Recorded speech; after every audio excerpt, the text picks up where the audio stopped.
Hey guys, I'm Helen Bella Basilone. And I'm Jordana Foster. And today we're going to talk to you about connecting.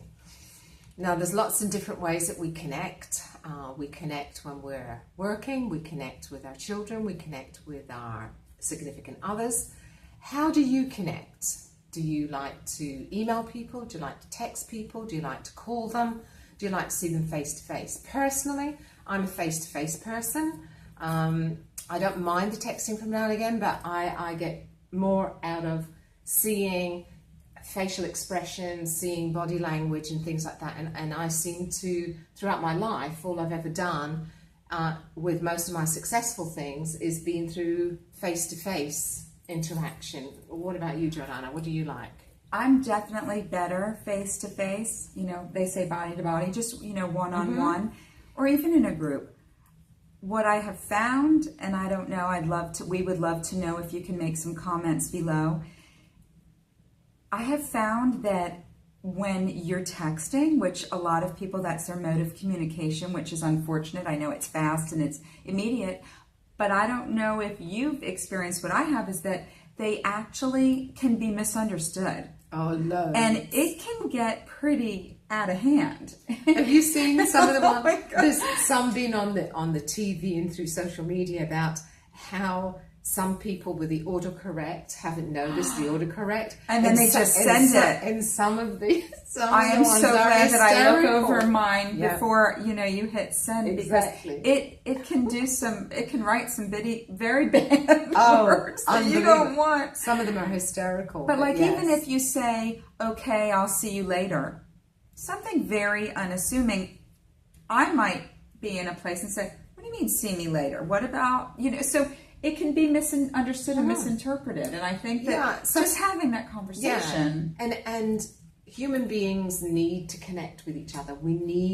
That's how we're built. Yes. So what is the best way that you connect? What's your favorite way to connect? And tell us why. Write down underneath how you like to communicate and why. What is the reason you like that way? Because when we do our webinars and our workshops, we're going to use this information to help share it with all of you so that you can benefit from other people. Yes, we can sit here and lecture, but we don't want to do that. We want to accumulate lots and lots of information, plus our own experiences over the years, decades, to share with you. But we want to learn from you too, because different things for different people. So connecting, and one of the ways to connect is how we're doing it right now, is the video. So videos are very up right now, aren't they? Yes, very and popular. A lot of people are good at them, and a lot of people are not so good at them. You can tell us if we're good or not, but I know you do. We're a lot. improving. Yeah, improving. Every we're learning day. every day. Every day we're learning. So, but what other ways do people connect?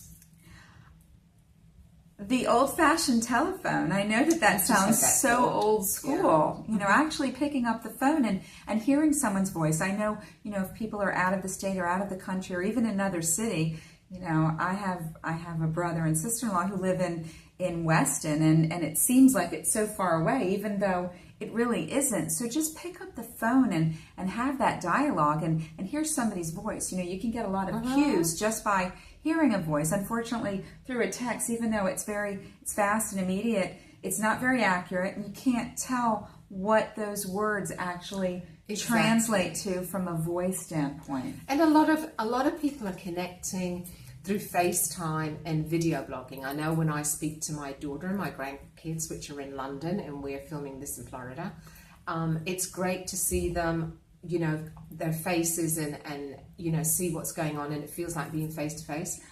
But when I'm out shopping, or when I'm walking in the street, or when I walk into a room and someone is got their video FaceTime and things like that, we're connecting, but we seem to be losing the social connection because we're doing all of this connecting on our phones, on speaker, with the whole world to hear. So I've heard some weird and wonderful things that really should be kept private because of that connectedness. So there's some good, like you were talking about the text, but there's also other things that we've got so used to using the phone, using the speaker, using the videos in public because it's on the go, but everyone's hearing your business. That actually happened the other day when I was food shopping at Publix, and I was just picking up some things for my son, and there was a woman. I did not need to know any of that information, nor did anybody else in the store. And